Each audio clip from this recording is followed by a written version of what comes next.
Good afternoon, everybody. Welcome to the Sunday Space Show program in absolutely gorgeous, sunny, low 60s, Las Vegas, Nevada.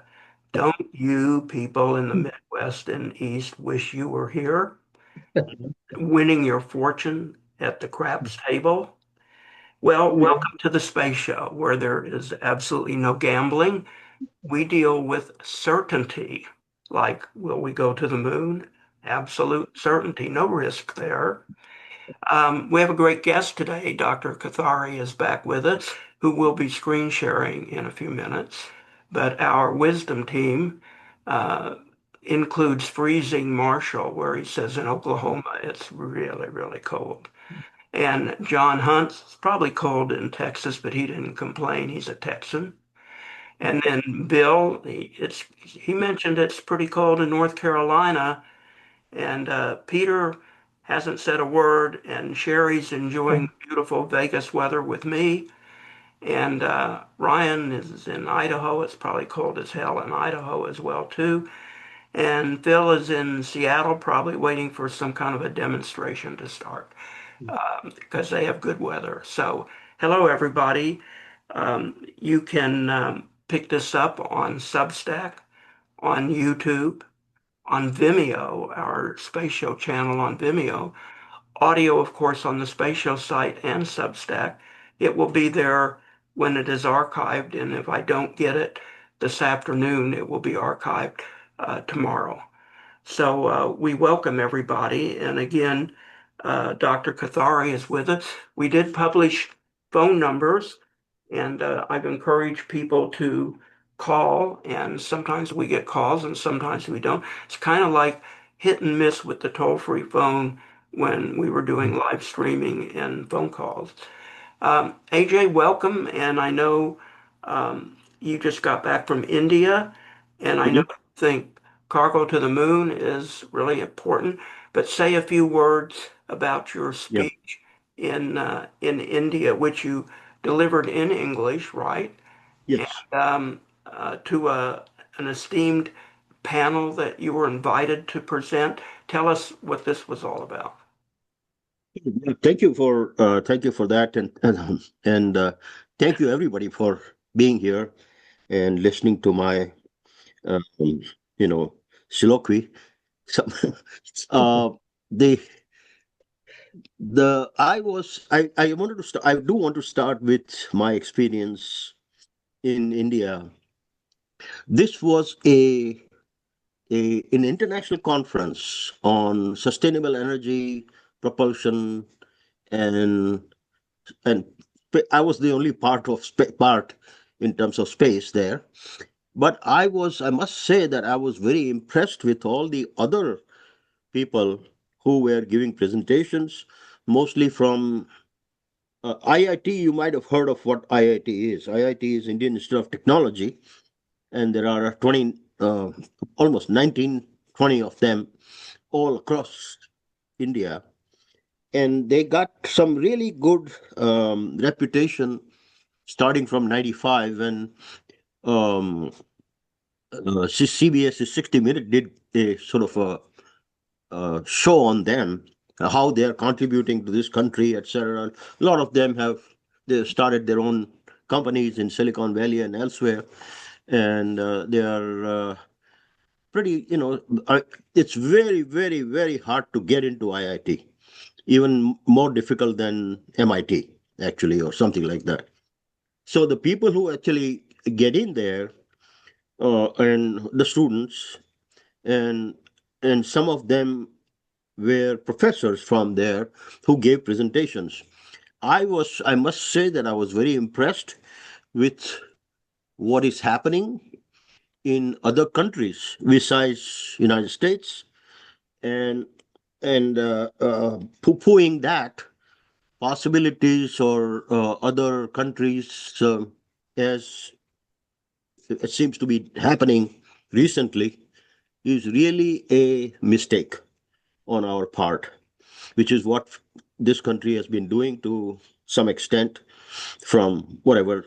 I mean, I don't want to get into politics here, but what my observation was that even professors from a smaller IITs, the kind of technical knowledge that they showed and presented and all that for various different subjects was quite impressive, very impressive. And I bet you this is true, of course, for India, but I bet you it's even more true for China. So to just ignore this potential competitiveness and potential, maybe even potential partnerships and stuff like that is really not a good thing. I wouldn't say to our detriment, but it's certainly not a good thing for us to continue with that. All right. So with that, I will just say that I gave two presentations. One presentation actually, and the other one was a panel. The presentation I gave was about changing the paradigm of going to any places, many places in solar system, in which I'm going to share a few slides from there. Um, and that was one of them. The other one was about thorium nuclear, which was the panel discussion. And I more or less said that it is extremely important that the world start looking into that for all kinds of things, including data centers and micro reactors, mini reactors, SMRs, those kinds of things. So both of these things were very well received, and I got, I mean, I'm going to share one or two slides from that, if you don't mind. Let's see if it works. AJ, let First, me ask you a question real quick, yes, because you talked about how impressed you were with their technology and what they know yeah, and what they present.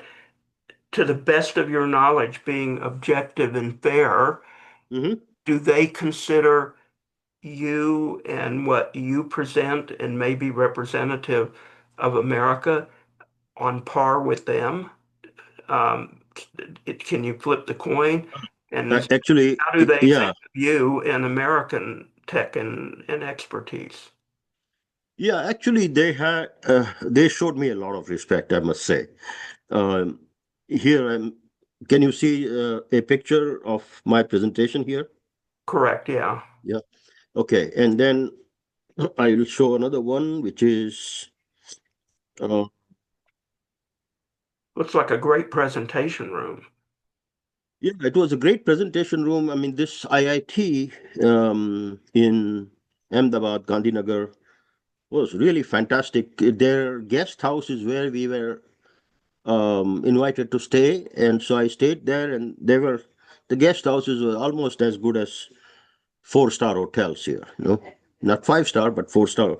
And the food that they provided us for all 3 days, fantastic, very well done, extremely hospitable, and all that kind of a thing. And these rooms and everything was really very good also.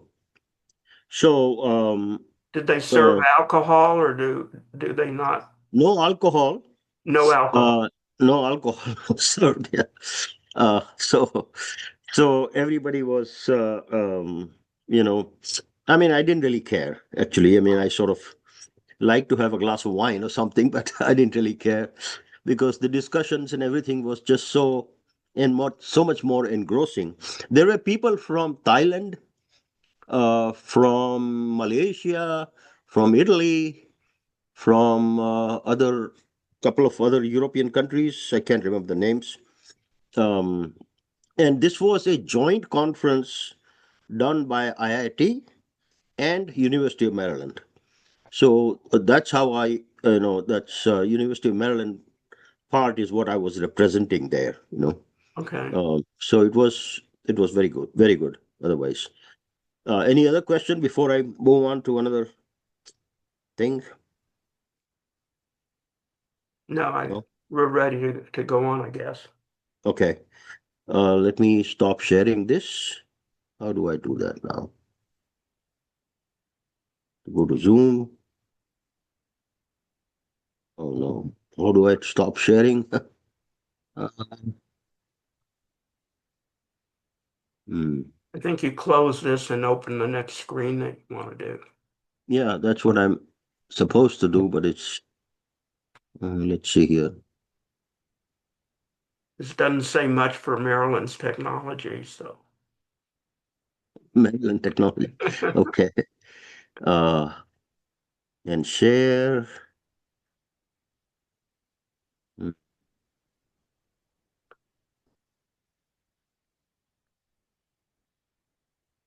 Would you click on the document you want to share because you're already Yeah, set. that's right. Yeah, I'm going to try to do that. Uh, hmm, not that.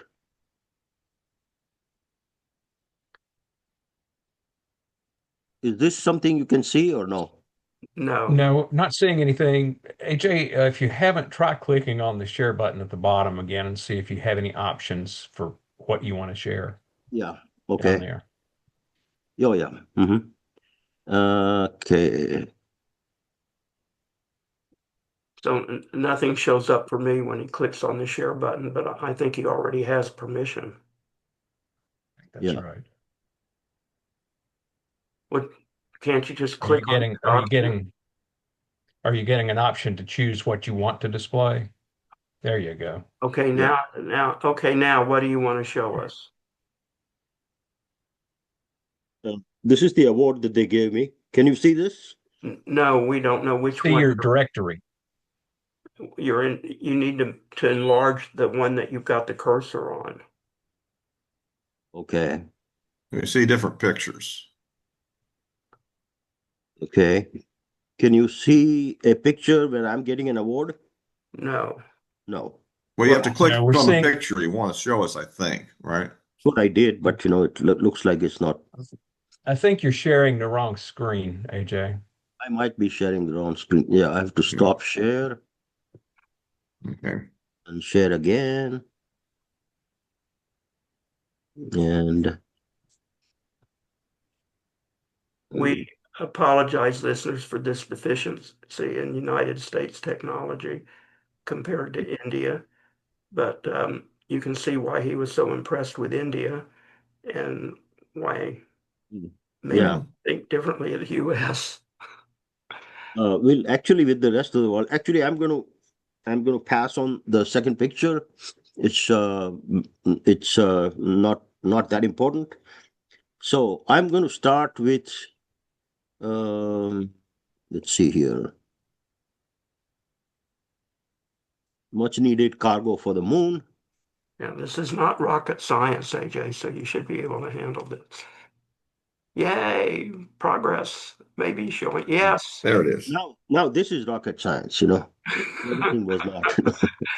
So, AJ, Okay, we're seeing much needed cargo for Moon. that's correct. Yeah. So there was the other thing is just a little bit of a pat on the back for me, which I don't need to send to show. It was just an award that they gave to me because of the question that David asked about, what they think of people from here. So that's kind of why I wanted to show that. But that's not that more important. Okay, now the crux of the matter here. Much needed cargo for the moon. Um, I'm going to have to read some of this because it's important that all the points are covered. So, as per May the February 20, I'm sorry. it may help if you zoom in just a little bit on your screen, Oh, down in the lower right there. Maybe they should take yeah, back yeah, his I see award. it here. I think we should take back his award. What do you think, guys? Yeah, take There it you go. back. Yeah, That's great. We should send back his reward yeah, award. send it back. Yeah, it'll cost you a lot of money to send it back. So, you know, Well, might as well. matter of pride here. So go Yeah, ahead, okay. AJ. Okay, can you see? Is this more?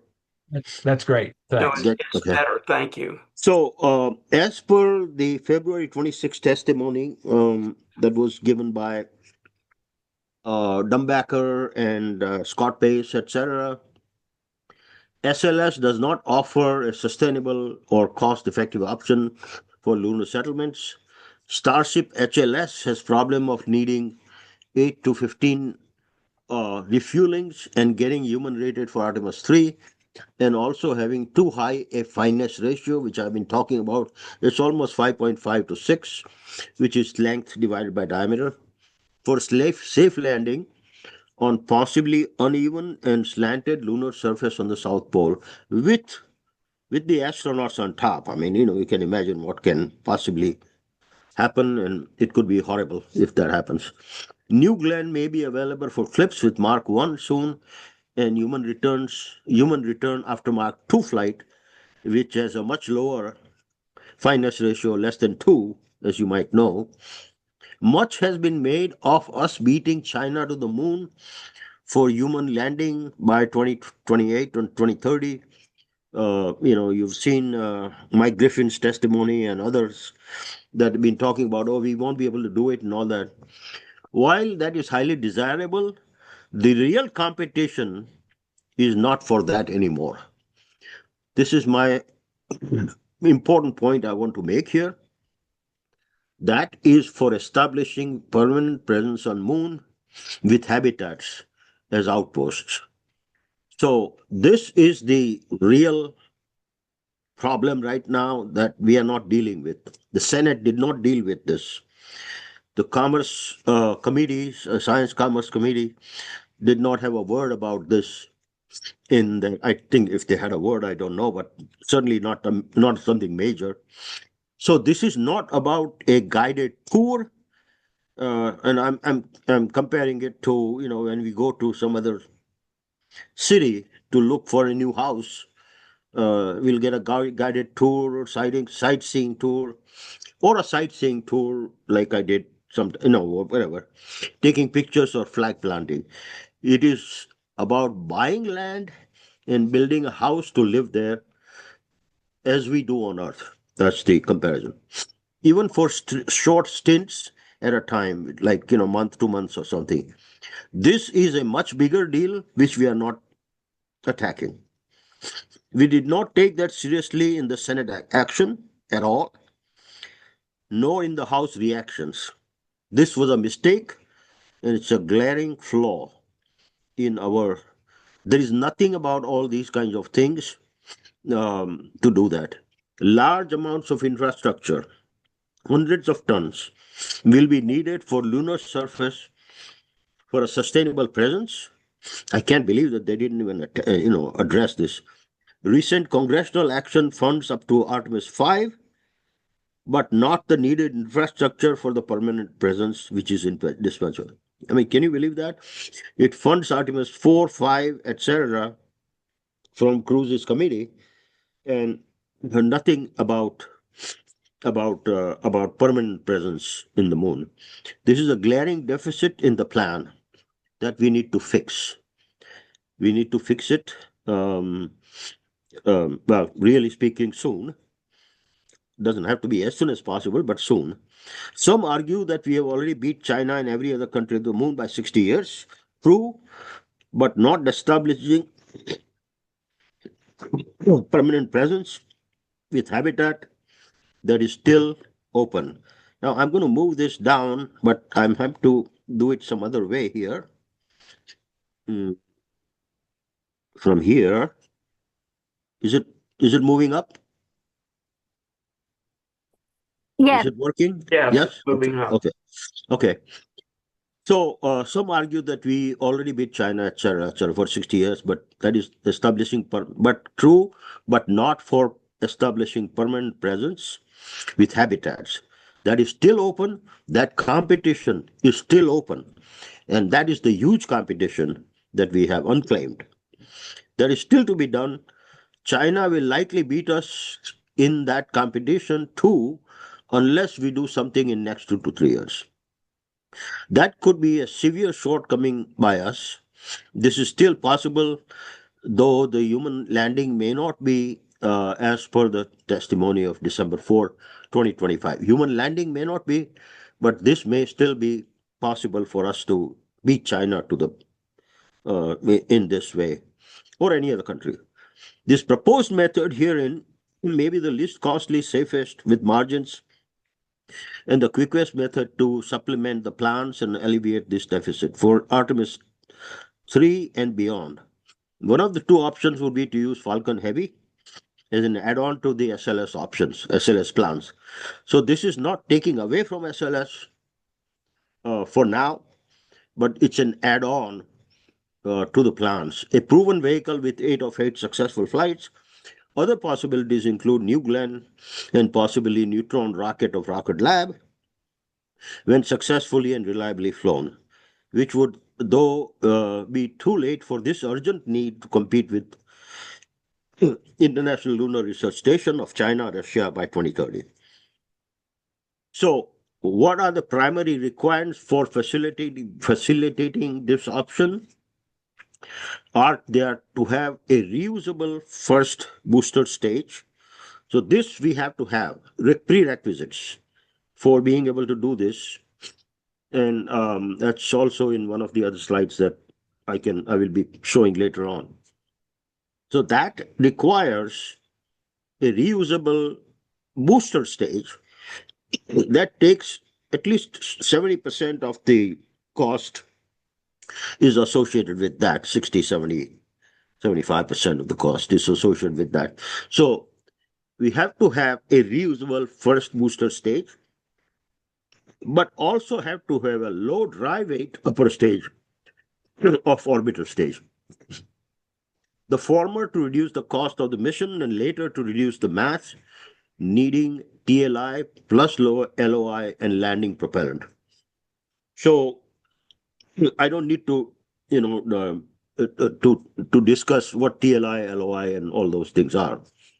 But refueling of the propellant would reduce the total dry weight in LEO, but it comes with TRL-1, cryogenic propellant refueling, which is not wise at this point in time. Both the SpaceX Falcon Heavy and Blue Origin's New Glenn offer those possibilities with their upper stages at 4.5 to 6 ton, and a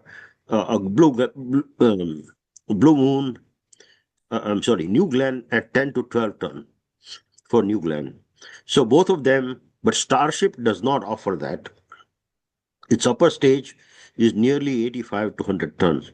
So that would not work for this particular idea that I have here, which is to dock the upper stages. And both are considered, both meaning New Glenn, and they are represented here. So to realize this, the upper stage of both were recreated in our code space side, and they are shown below. The computed numbers below prove that this is quite feasible with margins to spare. The idea would be to use 4 Falcon Heavy flights, dock them in upper stages in the LEO, and thus increase the propellant fraction to be able to do TLI plus LOI plus lunar landing. There is no refueling need and no need to have a stopover at NRHO. So this is direct to the moon, more or less. The concept is direct to the moon, yes. The docking in LEO has been done continuously since 1966 and numerous times at ISS. It is simpler docking than at ISS, not require human transfer or propellant transfer either, and can be designed much more simply than the refueling options. Can be much more safe also.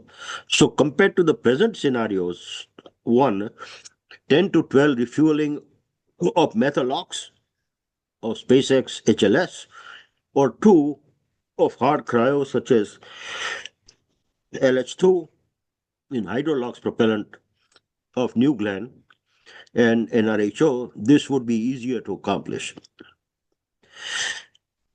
Excuse me, I'm going to have to get something. The modus operandi here is also suggested for many of our future missions within the solar system, in addition to the ones in the pipeline, such as SLS, Starship, and New Glenn.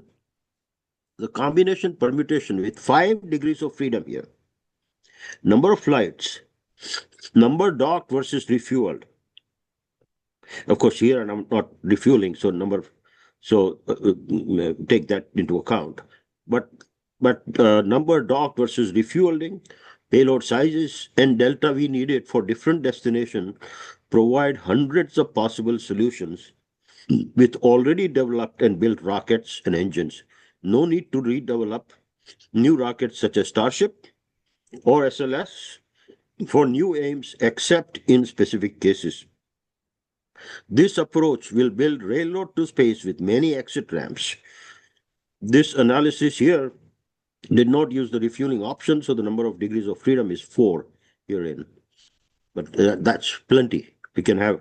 So you can, think of using metalogs and you will get one option. I mean, one answer. If you were to use hydrolox, for example, or you use some other, Raptor engine for Methalox, or you use B4 for Methalox, etc., you might get slightly different answers. But all of that are data points that we can have, and then we can decide which one which one to take, which one to get, which one to um, all of those are in our background. This allows NASA and the country to be able to do things at a much faster pace, which is needed right now, than we have been trying to do, which is just nonsense, really speaking. Hey, Jay, So, yeah. let me interrupt you with two questions. One is, Mhm. I'll do both questions and then you can answer them Yes. in whatever order if you like. One is there funding for what you're talking about, or does this require some sort of additional funding? And number two, you've given us a methodology for cargo to the moon, but why is it essential to get cargo to the moon before the astronauts get there? And how much cargo and what kind of cargo? Your your methodology is fine. We've talked about Falcon Heavy and other alternatives earlier on different space shuttle programs, some with you, some with others. Hmm. But why the need? What is it so important? If it was so important, why isn't China doing it? Why isn't somebody else talking about doing it? So what's the need for it? Well, China is effectively doing it by saying that they want to establish ILRS, International Lunar Research Station. So effectively, they can establish it by without taking any kind of a cargo there, as you understand. I'm sure you understand. So and um, we have not done that. Now you asked about funding. There is no funding for this. There's no funding available right now, but this is something that is absolutely crucial. And in terms of what needs to be taken there, um, there are a myriad of things, I guess. I mean, I'm not sure exactly. I mean, you will probably need to take some kind of energy producing mechanism, which we are talking about doing anyway, 100 kilowatt fission power, just was as an example. But place to live, a place that can for the for the people, astronauts or whatever, for a few weeks at a time, for a month at a time, at least for right now it is 6.5 days, 1 week. So even for that, I mean, you require some kind of availability of people to be able to live there comfortably, comfortably, there. So it is something that should accompany. This is an accompanying solution possibility. This is not a. I'm not saying that do this instead of that or anything, but this is an accompanying work. So let's say that, if the SLS is going there, Artemis 3 goes there, etc. And I mean, at this point in time, they don't think the Artemis 3 will be able to land there by and be able to beat China at the moon anyway. But we have to be able to uh, have uh, some place where we start depositing things. And I, I would say that if you start depositing things, you can claim rights to um, that particular area and how much and all that. I don't know. Peter Foreman, who was here before, probably would have been a better person to discuss that. But I think that there are many kind of semi-unknowns here, and so it's impossible to really answer specifically exactly how or what. But I know that common denominator is going to be that we are going to have some kind of cargo there as soon as possible. DJ, question: Are you familiar with the baseline Artemis architecture that's been laid out, through Artemis 8 and beyond? Um, well, yeah, Artemis 5, up to Artemis 5, I am. After that, uh, Artemis 4, of course, with Blue Origin, and 5, I'm not sure, but 4 and 5, I think that way, and um, not Yeah. familiar with Yeah, after that. the reason I ask is because for Artemis 8, the plan is to have a facility in place. Mhm, And I think Artemis 7 is supposed to be a small base that, like they call it, a camper van. But then for 8, it's supposed to be like a almost permanent kind of presence for 4 astronauts. So I just wondered, in light of that as the baseline. Now, of course, that might turn into a Starship doing something versus SLS and any number of things between now and then. But I just wonder, in light of what has been planned for Artemis, and there is also a post-Artemis roadmap that's not very detailed. It doesn't go into like mhm. specific mission numbers, but it is talking about building up a base. And so, I just wonder if you might position this better as like you said, as an adjunct to what is actually already planned. Yeah. Do you know when the Artemis 8 is supposed to is in the plans? When is that supposed to happen? Which Well, year? the official date on it, I think, is 2033, but of course, that's subject to slide based on the front end sliding. So, you know, it's Mhm. probably more likely to say mid 2030s. Yeah. So Yeah, if and if you want, I can give yeah, you just let me look this up for a second, and I can give you an idea of what that Artemis 8 um, yeah, module is supposed to look like. Uh, yeah,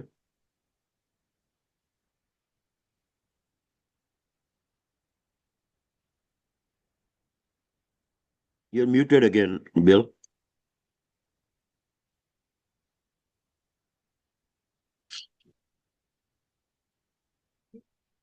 You're still muted. Yeah, Bill, you're yeah, muted. apologies. yeah, Apologies. yeah. You got Yeah, muted sorry, I again. was Yeah. using my space key and I can't do that and switch screens. Um, so yes, it says the foundational surface habitat, a fixed structure that can house up to 4 astronauts for short duration stays, effectively completing the first version of the Artemis base camp. And again, that's 2023. But that's also showing Artemis 4 in 2028, and we know that's not going to happen. So, And yeah, we don't even have Artemis 3 in 2028, actually, right, most likely. right. So, Yeah. so if you were to uh, push everything back by several years, probably 3, 4 years or something like that, we are talking about probably to Artemis 8 in 2037 or 8 or maybe even 2039 or something like that. I Right. don't think we should wait for that long. If China is establishing their stations by ILRS by 2030, we cannot afford to wait that long. We have to have presence, physical presence on the moon with something or the other to to I would say I would use the word claim some rights, but probably not the right words to use. But I think we have to have something. People at the table write the rules, as we know. So we have to start doing this a lot earlier than trying to put this as part of Artemis 8 or anything like that. I think we should. This is Yes, something we and can. of course, but of Yeah, course, there's no detail on how cargo would be taken to the moon. So, I think yeah. your concepts are certainly still valid. I'm not trying to derail you. I'm just, No, no, no. I know commenting you're that not. in I terms know of you're not. selling it, you might Yeah, sell it as part yeah, of Artemis. yeah. So let me just go a little bit more further down. Any other question before I move down more? Uh, can you? I have moved is that? Can you see this? The We table? can. Yeah, Yeah. we Okay. Yes. see what's on the screen, but we don't know if that's the this you're talking about. Yeah. Okay. So what I did was to be able to calculate this um, for different ISPs, hydrologs, methalogs, RP logs, ISP given, then delta V required is 6210 meters per second, which is 3.2 kilometers per second for TLI, then about 900 for LOI, and about 2.05 for kilometers per second, which is total of 6.2 meters, 6.2 kilometers per second, or 6,200 meters per second. Delta V is what is required. So that gives us a certain propellant fraction for that particular ISP that I have to have if I'm combining the upper stages together. So that's the propellant fraction that I'm going to need. And as you can see, the density and etc. or those things which are given there, mass ratios are also given there. So those are the propellant fraction that I'm going to need to be able to do that. Falcon Heavy option, obviously, that I'm talking about is one of the better ones, and the payload for that is 38, 54, and 63, depending on fully reusable, partially reusable, or can be reused, partially reusable, or fully reusable, fully expandable. So all those things together, I can take 15 tons of cargo. And here I'm showing a picture of the upper stage that we designed in our code here, space side, and flew them to be able to match with whatever numbers we have. And I'll show the same thing for New Glenn in a second. So all of them together now, if I was to add up them together, and I say that, okay, here is another 4 flights of Falcon Heavy, and I take 15 ton of payload, and the propellant now is in the first stage, first thing, and plus the other three, so total of four. I will be able to take gross in Leo of 241 ton, which is larger than SLS can, and the propellant total is 202, and I can go and land this. I can do this in 2 years. So that's the whole advantage of this, is that be able to do this as soon as possible. This is how what it will look like. You have a Four of these, one is in the middle, and other three are at 120 degrees with respect to each other. And the payload is on the top. Actually, it will not have the fairing, which I have not been able to take off in the picture yet, but it will not have that fairing when it is there. So here is four, excuse me, flights of Falcon Heavy. Four upper stages docked. They all do the TLI together. You fire all of the engines, do TLI together. You go to the moon, and you fire whatever number of for braking that you need for 900 meters per second LOI. Then for landing, most likely you will land with only one of those engines. Other engines would have been used, probably the central engine, and other ones can be used for habitats. As for now, at least in the temporarily, the cost savings are for four flights of Falcon Heavy. If these people are willing to put up the money, is 480 million, maybe 500 million. The SLS based on via NRHO, and as we discussed already, that is just nonsense. But at least it's $2 billion each for just the SLS, and another $2 billion. This is IG estimates. 4 billion total each flight. Almost 80%, 88% savings. That's rounded off to 80%. It makes no sense to attempt to use SLS for cargo. So we are not going to use SLS for cargo. Makes no sense. We have all these things available. Why don't we use them? Why use SLS? We don't have the spaceship Starship available right now. We don't know when that will become available. Right, this thing is available and proven. Now New Glenn. So the New Glenn upper stage was also built in high side, uh, as you can see, with space side. Sorry. Um, so we have no weight numbers were available for me to be able to build this from Blue Origin for New Glenn upper stage or booster stage.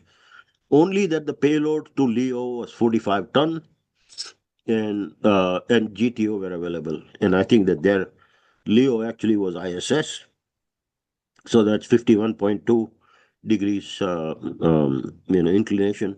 So based on these, an attempt was made to replicate the payload numbers using space sites.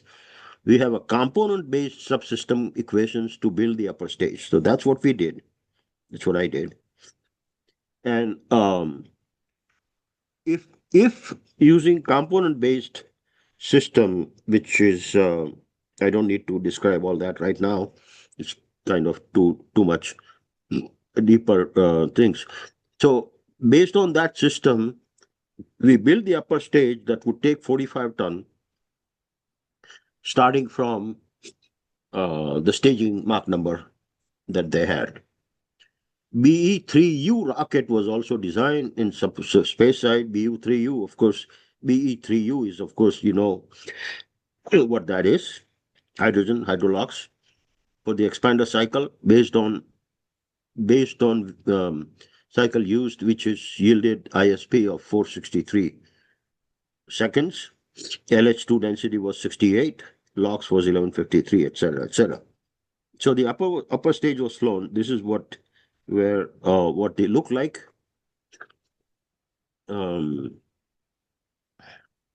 So this is BE-3U built in space side, and here is the comparison of what we did, simulated, and this is their upper stage. On this side, this is the whole thing, Blue Origin's New Glenn. Okay, so this is reasonably good. These are the actual New Glenn's upper stage weight breakdown, upper stage only, by the way. The upper stage is 201 ton.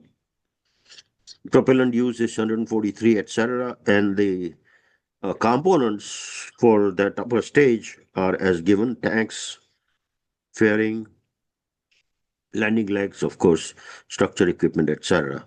The total empty weight is 10.5 ton. So that also falls in the prerequisites that I.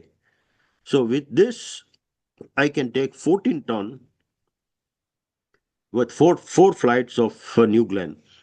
So both of them are almost equally competitive. And cost saving here is a little bit less because, well, first of all, the cost of New Glenn flights has not been stated by Blue. The media estimates are in the same neighborhood as Falcon Heavy, PR option uh, used above, which is like 120 and 120 million per flight. So I used 160 here. It was sort of in between that and 180. 160, so 640 million. Again, that is 85% cheaper, and rounded it off to 75% is also 75% is also much cheaper. So both of these things together is something that uh, um, the possibilities exist for being able to do this. And I have now uh, submitted this to some people for op-ed, and let's see if they publish it soon or not. But that's the story for that. Um, the other, and I'm going to stop sharing this one here for now. Okay. Yeah, go ahead. If anyone has any questions, you can bring them up. Oh, Bill, yeah. are you raising your hand? You're muted. I know I wasn't saying anything. I just must have Oh, rubbed my face or something. okay. Phil is here. Okay, good. Um, so my point is that we should be pushing for this. We as uh, TSS should be pushing for this, pushing for cargo also as a companion piece to whatever it is that they are trying to do, at least up to um, Artemis 5 that we know that has been included in funding by Commerce Committee, and for why this has not been included in thinking is something that I don't understand and don't. um, I think Well, that yeah. I could jump Go in ahead. with a comment or Yeah. question here. So when you're doing a human mission to the moon, Hmm. even if some parts of that mission are just cargo in support of the mission, because it's a human mission to the moon, if any of those cargo components were to fail to deliver their cargo, it's possible that the humans on that mission could perish. Now, I don't know if that's the case, depends on the mission architecture, but if you're going to have a mission to the moon with people, being supported there, then I think you have to kind of sort of human rate at least some cargo elements, to say that they have to be very reliable because the humans are depending on these cargo elements. And if you have to human rate those missions, then you're kind of back into what SLS is, right? It's a seemingly expensive rocket because it's human rated. It's got more margin than every other rocket, and it's achieving very high delta V for its mass. So that, I mean, all these decisions that go into the architecture of that rocket are decisions for safety and extreme weight savings at the expense of cost. And the government's fine with that, of course. They're like, yeah, we just want to get to the moon first. We don't mind how much it costs. But you can't really make a mission architecture cheaper by simply saying, oh, well, we'll take a risky cargo mission and include it in the human rated overall program, if doing so would put the humans at risk. So have you thought about it from that perspective? Like, is the way you're using cargo in your mission architecture putting the humans at risk? Uh, No, I don't think so. Because, yeah, one can say that, yeah, but if the cargo landing and ability to use the cargo, which is done before the humans can get there and make it work, if that does not happen, then humans will not go there after that. Okay. So, this is something that you have to kind of work together, but, it will have to depend on um, that intermingling or whatever it is called, of what is that's not the right word, but I think interconnection, interdependencies. I think you're talking about interdependencies. interdependency of Yeah. that. Yeah, yeah. So, to some extent, I understand the point you're trying to make, but I don't think it's that important, is all I would say right now. Hey, AJ, I got a couple of questions. And one comment I'll tag on to Phil's comment, even if, we're not talking about a need to human rate these because they're cargo. Mhm. But if they are making deliveries while there are humans on the moon, if they like go unstable and crash into a settlement, that would be a bad thing. So, I mean, it's unlikely, but it's something to think about. My first question is, in your simulations that get you to the figures that you're using, are you I guess I'm wondering how much propellant is lost getting that upper stage into orbit so that you can mate it with the other four. The Falcon Heavy first stage with the three boosters, it can't put the upper stage in orbit by itself, can it?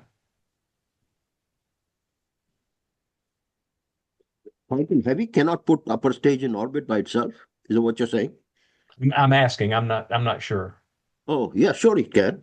It's been Falcon Heavy has obviously Falcon 9 has done that many, many times, obviously, right? ISS and all that. And Falcon 9, Falcon Heavy's center core is the same as, or actually more rigidized than Falcon 9. So I'm sure Bill, I that think you have to Falcon, clarify your question. I think are you saying can it get the second stage into orbit with fuel in it, or can it just With get the fuel dry in it and mass? a payload, Yeah, right? With yeah, cargo and fuel in it. Yes, yeah. correct, correct. yeah, with cargo and fuel, yeah, cargo and fuel, and the other one will have no cargo, but just the fuel. Other three will have no cargo, but just the fuel. And the Hmm. first one I had shown has the capacity to do 54 ton to Leo. Falcon Heavy's capacity is Falcon 54 ton to Leo for partially reusable option. Okay. So now, supposing I say that my uh, cargo is not 54 ton, but only 15 ton, then I can, in that particular um, upper stage, I can have leftover fuel of 39 ton. Now, this will mean that you have to redesign the upper stage to make the tanks bigger, etc. Of course, those kinds of things have to be done. Everything is not completely available right now, but it's closer than the other options. So Okay. that that All will right. So I wasn't aware that a redesign of the upper stage would be required. yeah, redesign meaning some of the tanks will have to be made bigger for the for uh, for all of those stages. Actually, if you are taking the other three flights, for example, which does not have cargo, but would have to have that much extra fuel propellant, they will have to be redesigned to be able to take additional 54 ton. Right now, the total amount of tonnage of the upper stage is, I think it was like something like 200 ton. So, 200 ton with propellant, and as we know, the dry weight of the upper stage that SpaceX has been successfully able to reduce is about 4.5 ton or 6 ton. So they have come up with something really, really very, very good to be able to do that. And I don't want to get into the argument that I had with NASA Langley long time ago that you can never have mass fraction of less than 10, 10% for those kinds of things. And SpaceX did that. Nevertheless, yes, so they will have to be not just redesigned, but also the tanks would have to be rigidized, as I have indicated, which is that you'll have to go from 4.5 ton of dry weight to maybe 6 ton of dry weight. So the rigidized tanks, because I want to be able to have the option to use those tanks and etc., those things to for habitation for a while in the beginning for whoever, if necessary. So this is a dual purpose repurposing. This is the argument I was making in my email some time ago, that I don't agree with Elon Musk. And I think that this was what somebody had said, that Elon Musk's trying to do reusable upper stage, that's going to bring the booster stage weight up because of whatever I wrote there. So that's not the right thing to do. The right thing to do is to do the upper stage um, at a minimum dry weight and repurpose that to the moon, on the moon, or on Mars, or anywhere else. And the other possibility also that I mentioned, but with the nuclear power portion of that, but that's too long way away. At this point in time, I think that it is probably a good idea to be able to rigidize these upper stages somewhat, add legs to them, which really are not, the legs are like 2 to 3% of the dry weight at the end at landing. So Are they you are not. all, are you saying that all four of them will be extended upper stages like you're talking about, or just the one that carries the payload into orbit? No, all four of them will be the same size as the size is the same, length, diameter, etc. remains the same.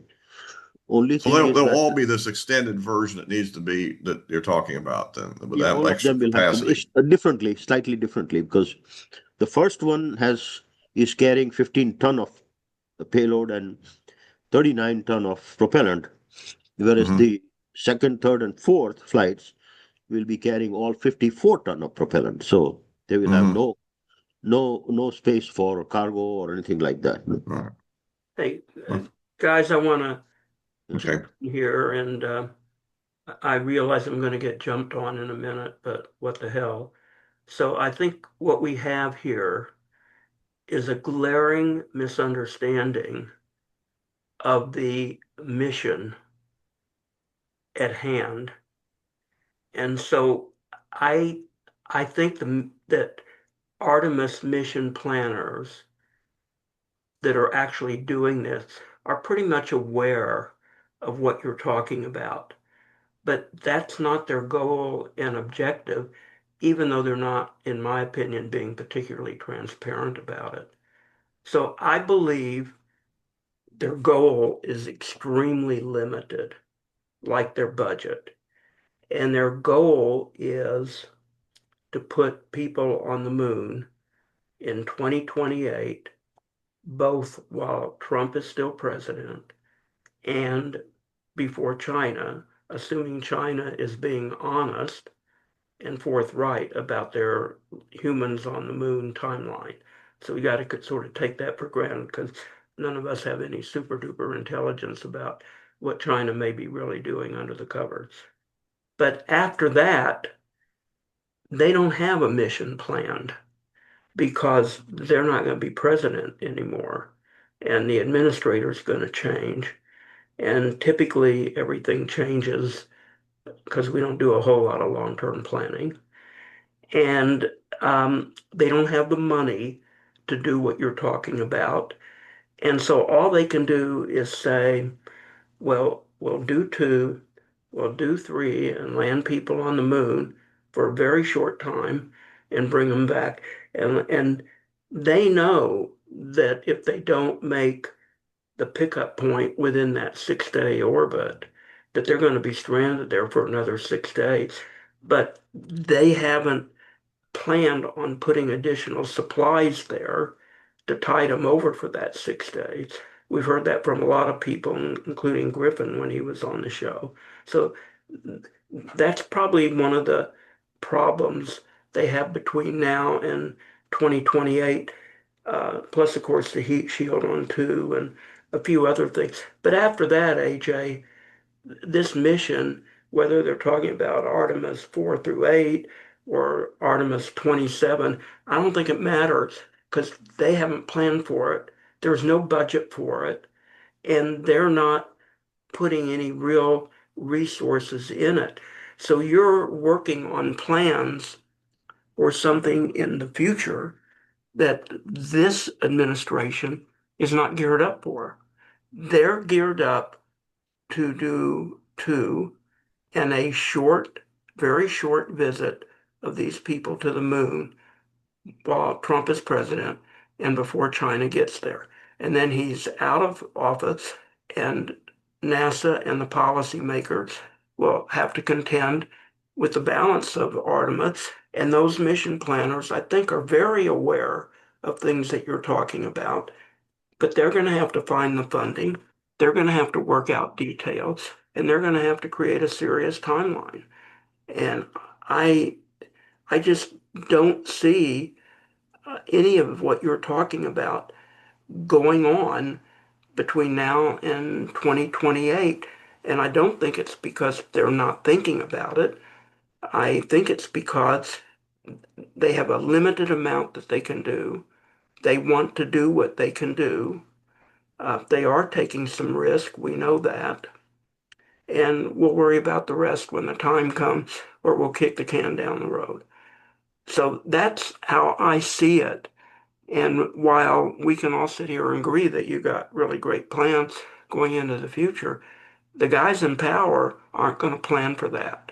They're not going to budget for it, and they're not going to create their mission to deal with it because a lot of reasons they don't have the money, they don't have the time, because they got these two artificial deadlines coming up of beating China and getting to the moon during the final year of the Trump presidency. So, I mean, you all can disagree with me, but I just think, AJ, in a way, you're ahead of your time. And this is really going to be for the people planning on how to follow up Artemis, assuming two and three are successful uh, in the next administration. And that one's really hard to forecast. We don't know whether we'll have an administration that wants to even do it. Or, I mean, who knows? I think, look, we, a lot of people are sure that we are not going to be able to beat China to the moon by 2028. A lot of Yeah, people are sure, but, and but it's the just not going. administration It's just hasn't thrown, AJ, the and administration hasn't succeeded, hasn't conceded that. So they still have that as well, a target and claim that they're pushing for it. administration is not going to concede and say that okay, we are conceding. It's just not going to happen, and a lot of people are saying that, and NASA is Yeah, telling it. I'm one of them saying that. My point is that if we are going to be beaten by China, I don't want to make it sound like this is just being beaten and that's what we want to do to China, etc. But this, to me, this is a very important ingredient in something permanent presence. But And that's so, not the goal no, of but the Trump it has administration. it has to be the goal. Is that's what we I'm trying to say here, that this has to be the goal, and that the commerce committee Science and Commerce Committee did not include that. I mean, they provided the funding for Artemis 4 and 5 almost at the $10 billion. This they can provide $1 billion for this, and it can be done. So that's way actually Trump can win, or whoever it is. This can be done in 2 years. Okay, this way they can put a feather in their cap that we started building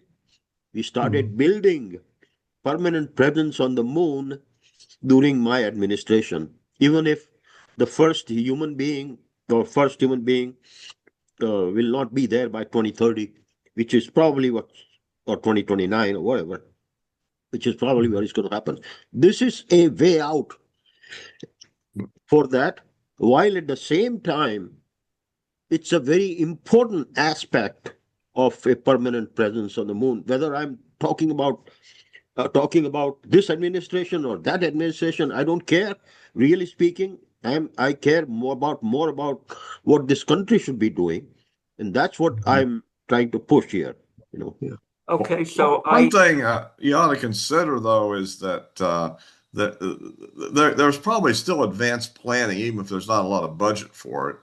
And I'm wondering what Artemis mission this would be integrated into. This won't be Artemis 3. This would be maybe your 4 or your 5 or something down the road where No, you no, really no, use no. a This is system not. like you're This is proposing. not. Yeah, this is something that I would say that we should put some kind of structures on the moon uh, Mhm. before Artemis 3. Before Artemis 3. Oh, you're dreaming. And huh? yeah. You're No, dreaming. no, I no, no, Because I AJ, these people, this administration is not going to do this because it's not their program of record, it's not their budget, and it's not their. I think this is considered a short-term goal because of what they got a little less than 3 years. So this is my own personal opinion. I don't think that this administration is going to modify or make future plans to include redirect funding and do things that you're talking about. I think they've got their hands full trying to meet their goal, which is 2028. And I I think that really think their hands are full because I'm one of those who's clearly stated I don't think their current plans can accomplish that. yeah, But well, if they can't accomplish, then they have to think about various other Hmm. well, they'll possible kick the scenarios can and down the possible road. things. I'm sure they'll kick the can down the road. That's a losing Luckily, it. That I'm trying to show that here is a way for you to save your face, along well, while at the same time doing something which is very important for the country, which is to have permanent presence on the moon. So both of those things can be accomplished. So I think that they will listen. Well, I don't know if they will listen, but they can listen. And the thing is that they had taken away all this money, according to the White House budget, and etc. Those, all those things. But $10 billion came back by Commerce Committee.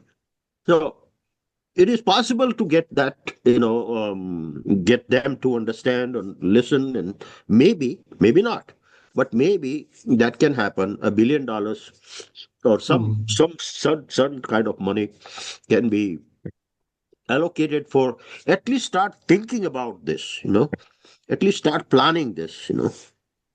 But any again, I And I think think, this is really a future thing past 3. 3 is just a test out of landing on your new system.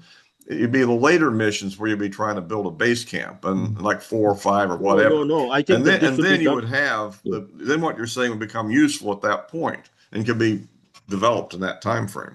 Phil, you No, want I to say think that. something? Let Phil get in. He wanted to say. yeah. So I mean, I Okay. think you got to like start thinking like NASA does, which is you need to get everybody on board with a plan. And right now, your plan involves SpaceX components, Falcon Heavy, for example, and modifications of Falcon Heavy, which would require some engineers to be And New Glenn taken off of also. Starship and New Yeah. Glenn, sure. So Hmm. So the first obstacle you're going to come up with is, Elon Musk is simply going to say, well, Starship is a much better plan, and I don't see why we should take people off that plan to work on this plan because Starship will be just fine. Mm. And that's very hard to overcome. Like if you're a NASA administrator, for example, and you're like trying to convince Elon to like go to I think yours is kind of like arguably a more conservative plan. Like it's using more proven components, which is probably a good thing. But just the politics of getting Elon to like shift from his very aggressive plan to a more conservative plan is extremely challenging. So unless you have some really hard proof that the aggressive plan is just too aggressive and it's not going to work, there's no way you're going to shift him to the more conservative plan, or unless he just admits failure at some point. But it's unlikely he's going to do that. He's very good at finding ways to spin every failure into like we learned something from this. We're still going to succeed. So how do you address that? Like, how do you address the whole like just getting Elon to admit that his plan is too aggressive so that he can go to a more conservative plan? I don't. I'm not trying to make him admit that the Starship plan is not going to. He can continue. This is if you are throwing $500 million at SpaceX for $600 million for doing this thing, there's a possibility that they might pick up on it. They don't have to do a lot of things with Falcon Heavy to make this happen. So it is possible for them to continue with the Starship and let them do that. Let them be successful if possible. I don't think it's going to be successful in time. And so this is a plan being offered for now, because I don't think there is any other option with those time schedule that we have. Marshall, you have some question. Yeah, Yeah. Elon's a challenge here. Like he's just going to argue against you. So I'm just kind of curious what your argument would be to Elon. Like if Elon's in the room and you're in the room and it's some NASA guy saying, "Come on, hear this guy out. He's got a more conservative plan. It's got a potential success." And Elon's like, "No, forget it." Like how are you going to argue that? I would just simply say that for the sake of this country, I mean, here is it's not just about $500 million for you or anything like that, but for the sake of the country, for being able to remain, it's very important for us to have a permanent presence on the moon as a country with respect to any other country. And that needs to be done as soon as possible, and this can happen. When Falcon Starship and all that starts working and start working well, sure, we don't have to continue with this if you don't want to, but at least for now, help us. My question is, you're talking about 45 tons on the moon, and the second thing is you're talking 15. about $640 million to $1 billion to get that 45 tons there. It's not 45. It's only 15 ton, actually. No, sorry. Yeah. Oh, 15 ton. Okay, I got. My question is, how much human space is there? You're talking about 1,000 cubic meters for the International Space Station size, or are you talking something a lot smaller or larger? Well, I don't remember exactly how much space it is, but you look at the upper stage of Falcon 9, and I don't remember the number right now, but it's I don't remember. I think it's 50-meter tall, but I'm not sure. Okay, so it's not a lot. Yeah, okay, you're talking about 1/10 the size of the International Space Station. Yeah, maybe something like that, or less than that, maybe. Yeah. Okay, at this point, I'd come in and say, I appreciate the work you've done, because whenever you take and say we need a permanent station on the moon, we can come in there and say, okay, we want it to be 1/10 the size of the International Space Station, okay, or equivalent to the International Space Station. It takes X amount of tons on the moon, and here's the price. And if you go over to Elon, you just say, can you beat it? And knowing Elon, he's competitive. He'll say yes and he'll go out and do it. So, and if he doesn't want to do it, well, you go to Jeff or whomever and work from there. But at least you put a stake in the ground and said, here's a starting point, design something better. And Yeah, that's what we have. That's one of the fun parts of going to space is designing, competing, and succeeding at doing the unbelievable, which is yeah, and kind of what you're that's talking about. that's right. Yeah, and 15-ton that you mentioned and the size and whatever or something, that's for one one time.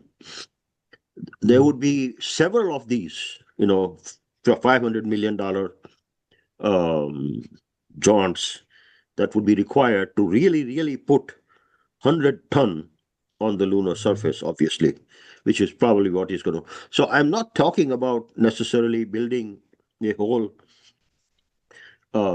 station, lunar station with one um, four flight, four flight type of an idea. It's the beginning. This is how we do it because it can be done cheaply. And I can do this many times compared to what SLS can do, compared to Mhm. what then Starship probably is better, can be better, but it's not there. And I don't even think that it's going to be with the size and all the other problems that we have discussed, refueling, etc. This is a better option than any of those things. Mhm.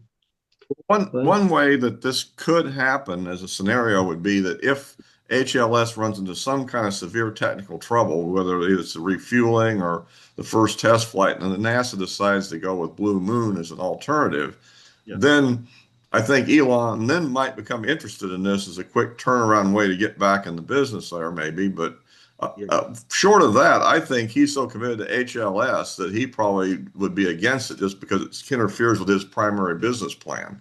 And that's one issue he's got. But if he fails, then maybe he would want to get back in the race somehow with something like this, maybe. Because he could probably do that rather expeditiously if he committed to that, because he has the basis of doing it. yeah, yeah. And Jeff Bezos. I mean, I would really try to make this point to both of them, Mhm. to Jeff Bezos and to SpaceX, to Elon, that this is something that can be done a lot cheaply with what we have, and we need to do this. We need to be able to have start establishing permanent presence on the moon.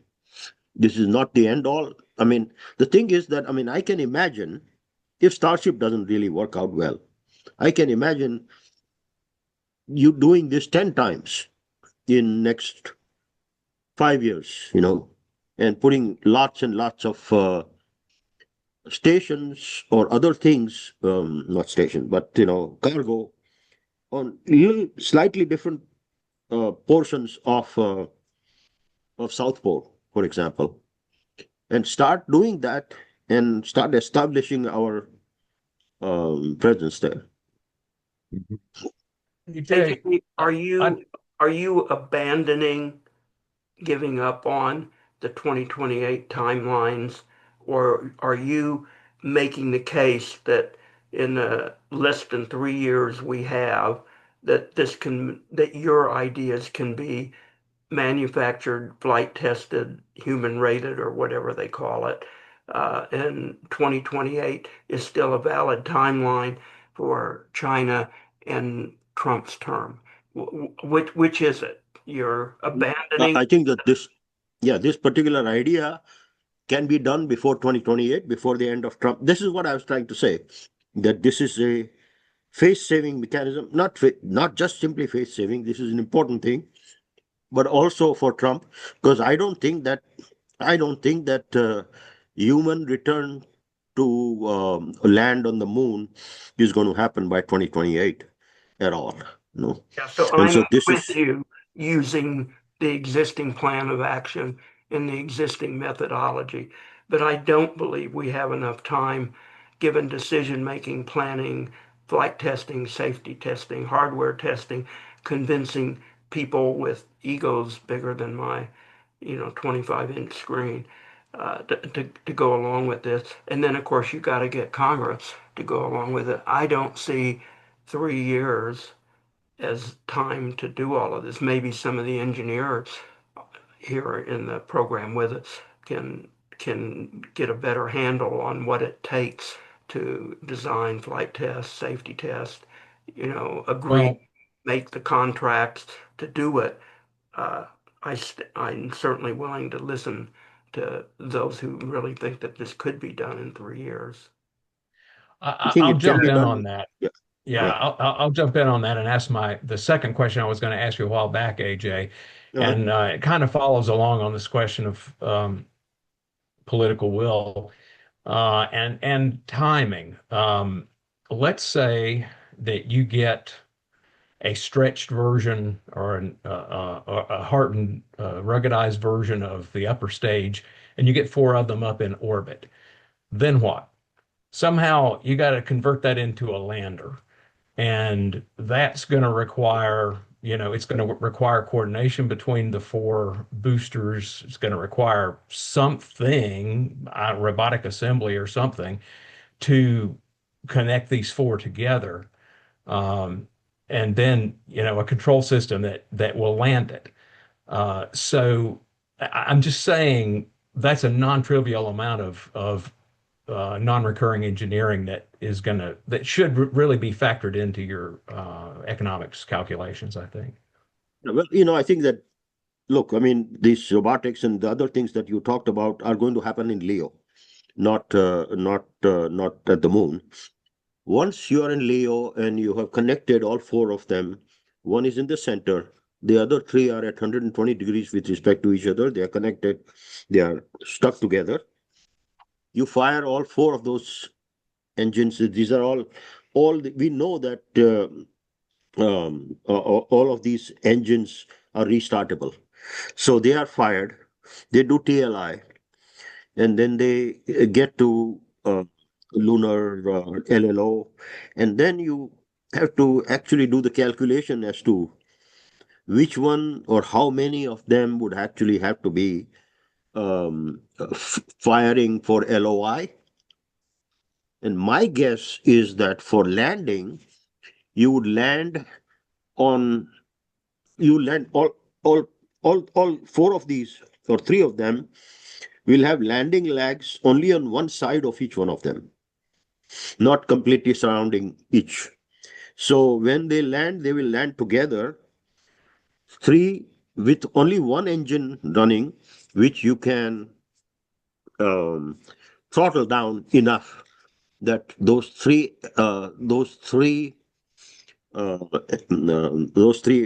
side, let's say side engines, and the one in the middle, all of them can land on the surface. So they are the landers. That is a lander. Those are the landers. I would probably be, I mean, we have to do the actual calculations here and make sure, but I mean, I see that there is a possibility of something like this. That's all I can answer for Yeah. now.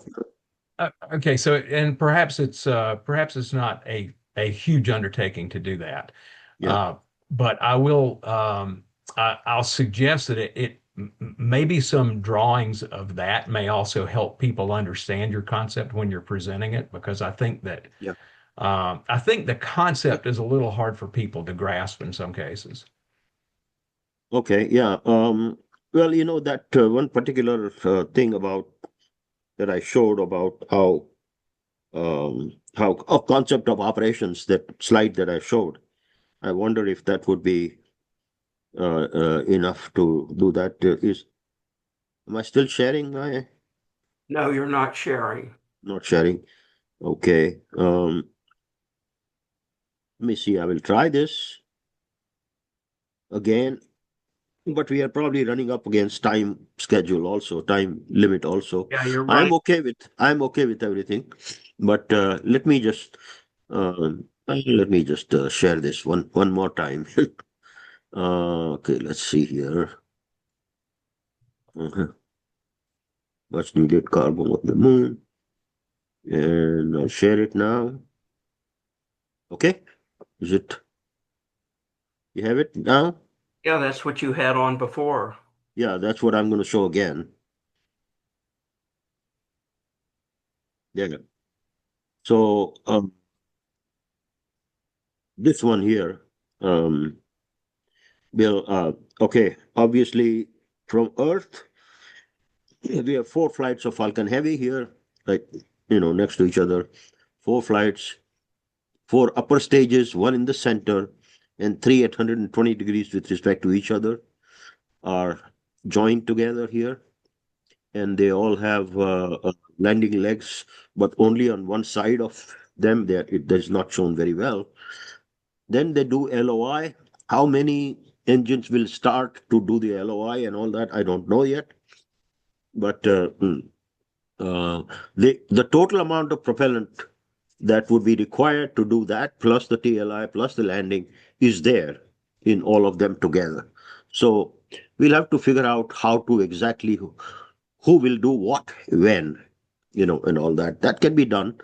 Um, it can be Yeah, done. I mean, and it is possible. AJ, yeah, I Yeah, think yeah, I'm with you. I understand what you're telling me, and all yeah. I'm saying is there's not any art here that looks like a lander.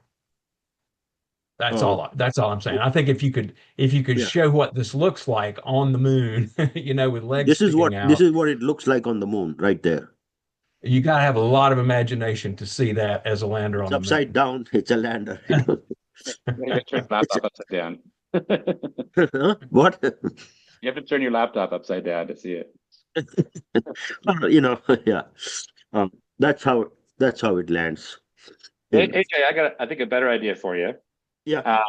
I would do your first 4 flights as you planned them, but then I would stack all 4 components into a tall, long rocket because they actually can more or less, stack on top of each other. Yeah, And then no, I thought about it, no, but I let me finish. decided against Let it. me finish. Let me finish.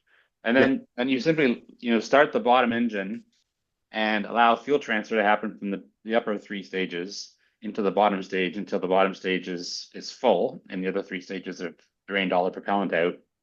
And then you deconnect them all and just take the cargo and the bottom stage and put them back together. And then you only need landing legs on the bottom stage, not on this weird kind of like three-legged thing with it reinforced bodies. And I feel like if you did that, you'd end up with a lot less weight going to the moon. You'd probably get more delta V out of your system, and you'd be able to land more easily. So, because you would be only carrying one stage all the way to the moon in that case, but it would start out being well, after that sort of fuel transfer burn, it would start out being fully fueled. Yeah, So well, I think that might be a better architecture. I didn't want to do any fuel transfer at all. I wanted to offer an option where fuel transfer which is unknown, that this TRL1 is not to be used.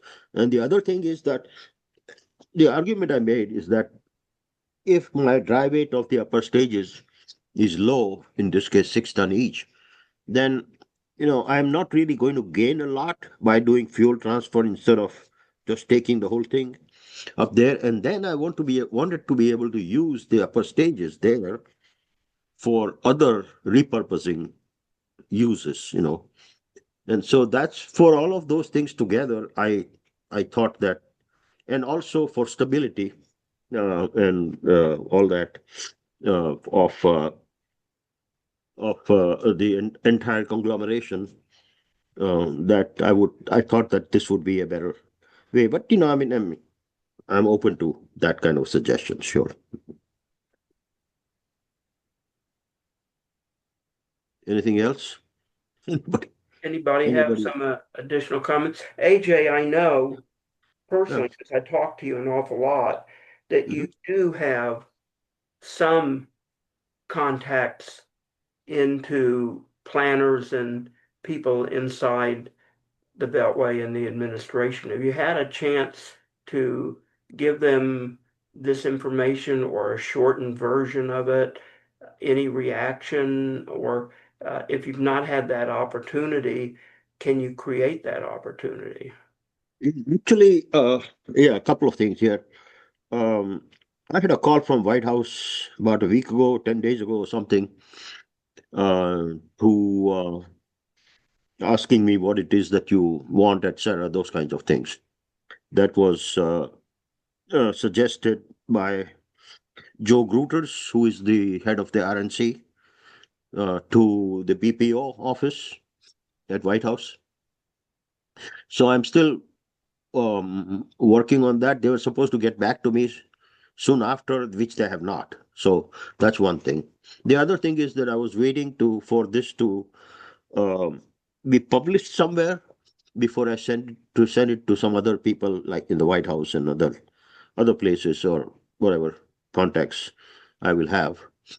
The third thing is that on 25th of February, um, few of us, and one of them, are meeting with the political advisors of Trump. There are four political advisors for four different parts of the country, and we are meeting with them. At that time, I may or may not have a chance to talk about these kind of things, but we'll see. So those are the three things that I will mention to you for now. Has any have any of the publications that I know you've been talking to about this given you a publication date yet? They have not given me publication date. I sent part of this, the first 2 pages of this, to the Space News. They didn't publish it. But I have sent it to Jeff Faust, the whole thing that you see here. He might publish it, whether it's this weekend or, I mean, this Tuesday or the next Tuesday. I don't know. Whenever he is a chance. That's the only thing I have. He Okay. hasn't Ajay, told me. He hasn't told me that he's going to publish it either. I've seen some publications of from scientists who do mission architectures for various missions like JUICE and Europa Clipper and things like that. And those publications are like they're mission architecture publications, and they're quite detailed documents with a lot of MATLAB diagrams and things in them, Oh yeah. Mhm. mechanics. And if I feel like, before you go to Jeff Faust or somebody who reports on stuff that's happening in the industry, you would need to get that published and peer reviewed by people who understand mission architectures, and you'd need a paper of that caliber to achieve that.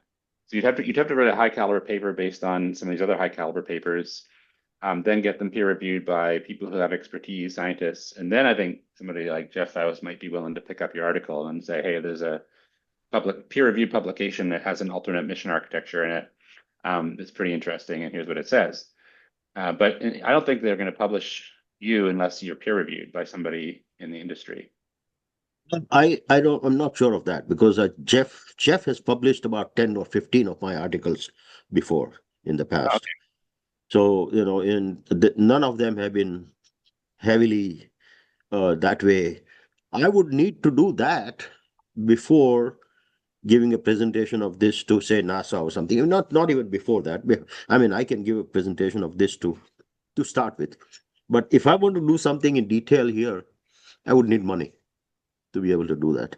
I'm not going to do it on my own things. I'm tired of doing that for a long time.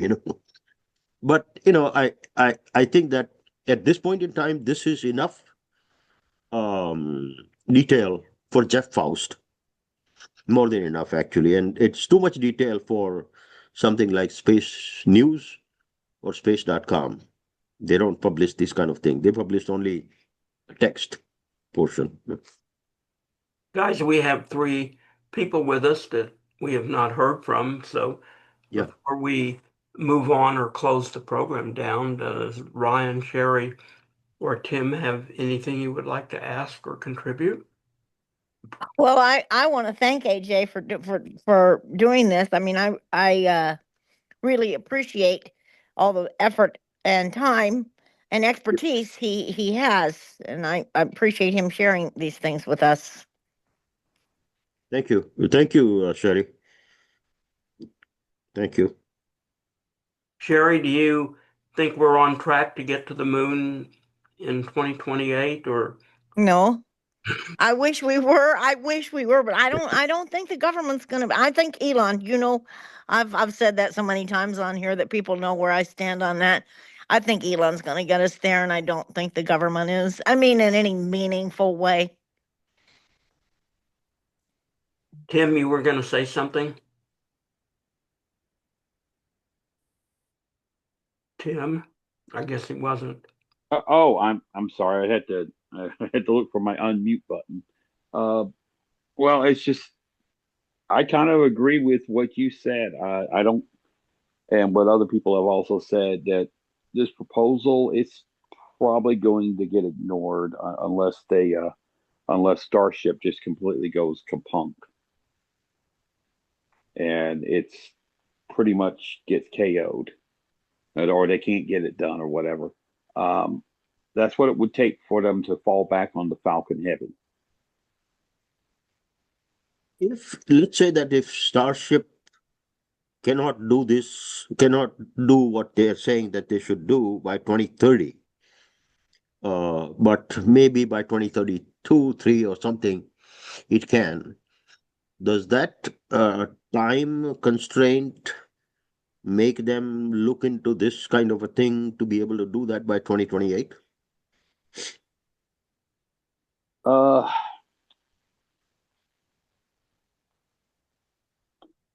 I think it would be it's a harder it's going to be well. I think what really would push Falcon Heavy to be as an alternative to Starship would be Starship failing and China landing on the moon. I think at that point they would get desperate. Yeah. Okay. Well, if Starship failing is there's no way to clearly say one way or the other whether that is failed or not failed, because they can, it can always say that it'll work next year, or year after that. So here we are talking more about the time limitation and hmm. Okay. Yeah, that's why I also included in the China landing on the moon. Yeah. If they don't get Starship flying by then they're going to start looking at other alternatives. Yeah. Okay.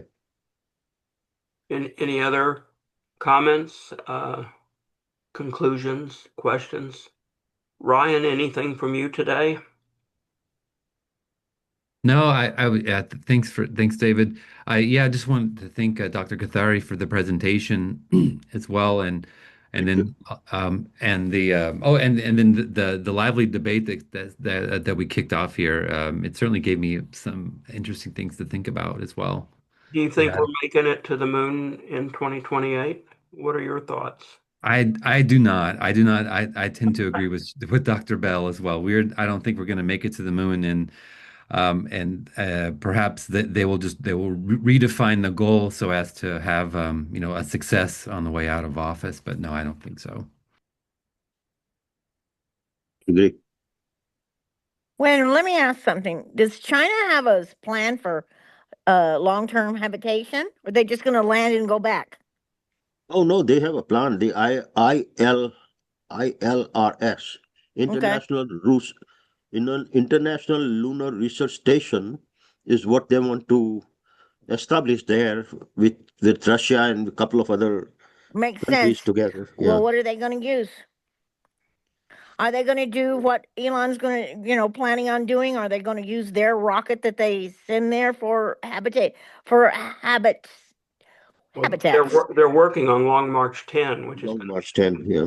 big moon, Okay. which is reusable, but we'll see if they meet their own timelines. I mean, Right. they have engineering and R&D and development timelines. They're not necessarily transparent, but they got it's not a slam dunk that they're going to be able to do their plans on time and with human spaceflight safety. I mean, they've had some problems with their space station. They've got other goals to meet with their spacesuits. They've got uh, quite a bit of things to do on time for them to meet what they need to do. We don't really talk about Chinese timelines and goals and objectives. We talk about what we're doing and what we believe to be short short time frames. But China's got the same kind of stuff on their end, maybe more, but they don't have to go through funding allocations in Congress and stuff like that. They can just say, put this money here and let's do it, and they do it. So, uh, you know, China may have an easier time of meeting their goals and objectives, but that's not 100% clear, and they're clearly not transparent. Mhm. AJ, what are you trying to show us? Just your I just wanted to show one slide here, which is this is the presentation I gave at at that IIT thing, and what I wanted to show was this slide here. That the questions to be answered for what I was suggesting is that are we at a point where those multiple flights needed are not too large in number? This is about paradigm changing the paradigm for doing the way that I'm talking about. Say less than 10 for a reasonable payload. I think yes. Do we have reasonable boosters available that can basically drastically reduce the cost? Yes.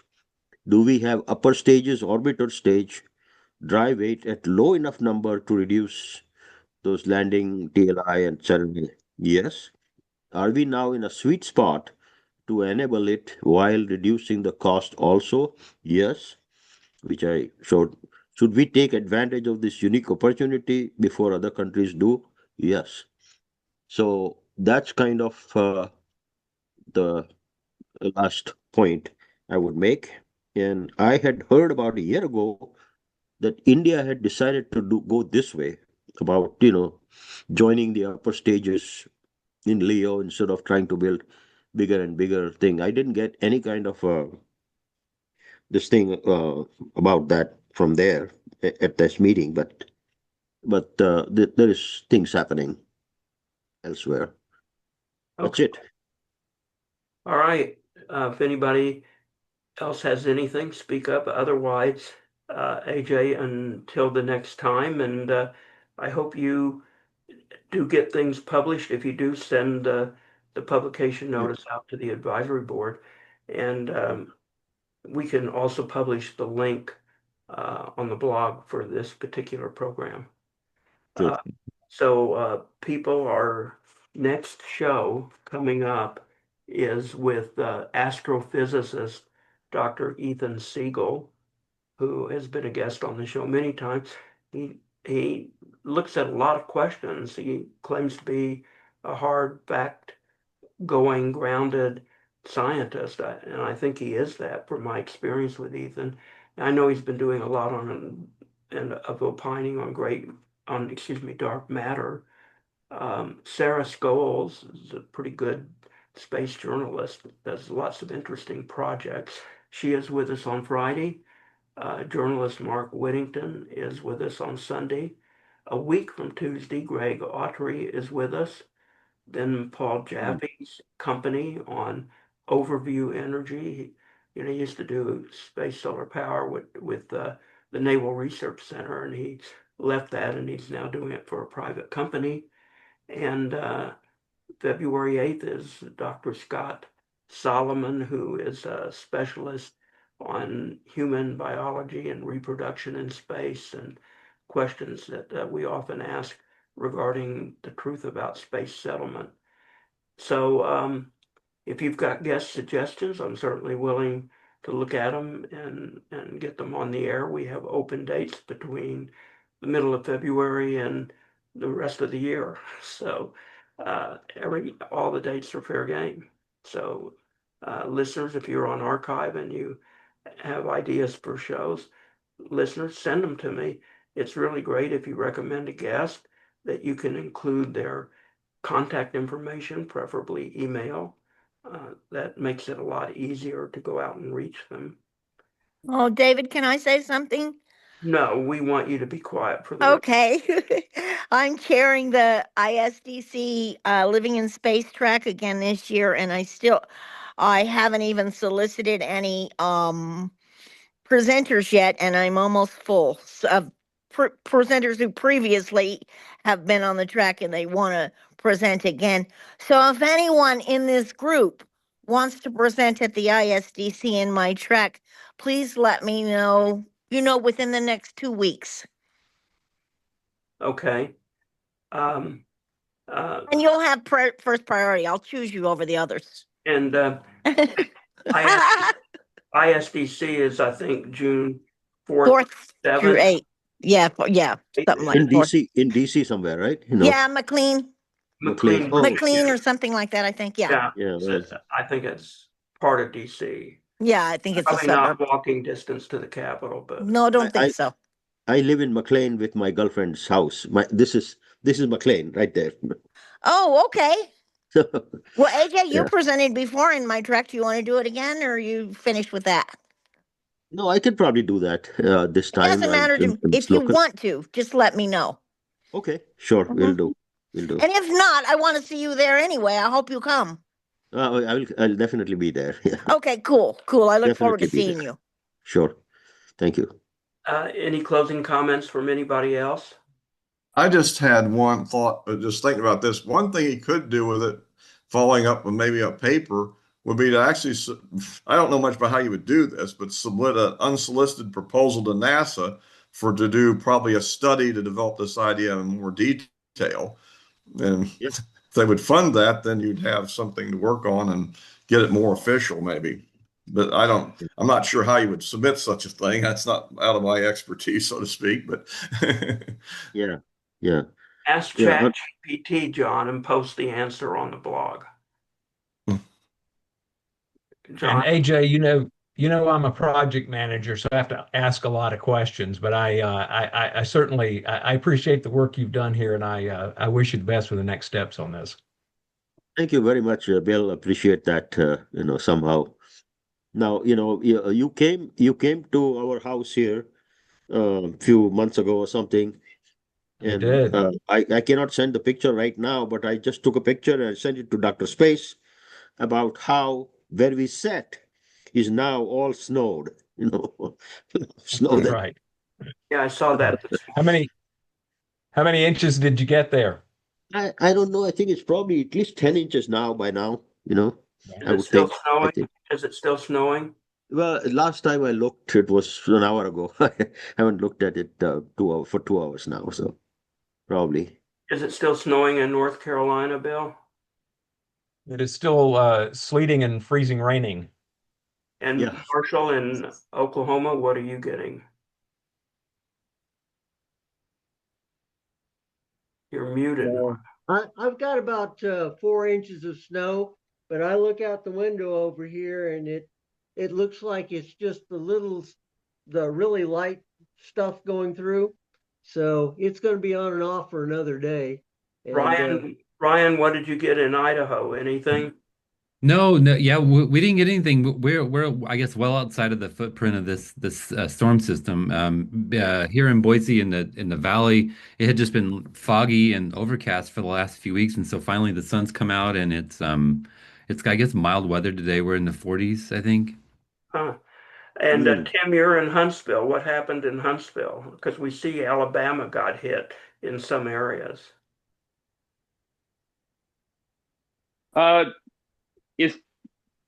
It's rained some. It's been raining over here, but it's a bit. But except for like late at night, early morning, it's been above freezing. But tomorrow is supposed to get really cold, and everything is frosted over. The road's going to be frosted over, so there's not going to be any schools. The Redstone Arsenal's closed for tomorrow, so we all got to telework.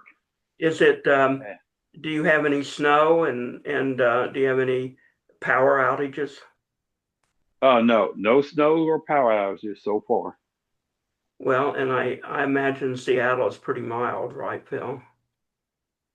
Oh, it's not too bad. It's pretty nice right now. And Las Vegas is probably low 60s. I can see sun through my windows, which are closed for the glare on this, and probably light jacket weather when I go walk Pepper. They take it out so they hear the sleep. And there's snow on top of the Western Mountains, so because they're always colder than the ground level of Las Vegas. But no, it's nice weather here. So If you guys don't like the cold, come west. Go west, young man, go west, or old man, as the case may be. Old man, yeah. And John, I got relatives in Dallas and Houston, so Dallas has a lot of power outages and a lot of sleet, and Hmm. power lines are down because ice gets on the power lines and they go down. Houston's gotten a lot of rain and mild temperatures, but didn't get snow. So Yeah, there's a lot of sleet, and the roads are iced over. And very few, as last I saw, very few people have driven out of the subdivision so far. are the Um, coaches running? Can you still get the stagecoach to Dallas easily? well, I mean, I'm way over in West Fork. I'm almost into Parker County. I'm like 2 miles east of Parker County, so I'm kind of, Do those horses get snowshoes put on for their horseshoes? yeah. Mostly it's just slick, I think, out there. That's my perception. It's just ice. It rained and sleeted and a little bit of snow flurries, but the snow was mostly just light flurries that kind of covered it over half an inch or something. But the rest of it's just ice under it. And natural gas is flowing this time, not like last time you had a Yeah. Oh yeah. Well, that was a problem with the backup generators, I believe, right? That the when the somehow the equipment pumps to them broke, didn't get the power they needed, and then they broke. then the backup generators didn't run, and the wind was almost at zero at the time, so the windmills weren't turning enough, and so then the system starts failing systematically, But I think this time the problem is just what you're talking about: power lines getting iced up and falling, or a tree falling over them in residential, where you have direct. All right. Thank you all for the weather report. And I look forward to a good discussion with Ethan, who has confirmed his presence on the show. I always love your guest recommendations. You can comment on the spaceshow.com's blog for the program in question and the date in question. And you can comment both on YouTube and you can comment on Substack and you can also comment on Vimeo. So have at it. Everybody have a great rest of the weekend. AJ, thank you very much, and thank you to our Freezing Wisdom team. And everybody keep looking up, and yes, the sun will come out again. Goodbye from the space show, and everybody, see you Tuesday.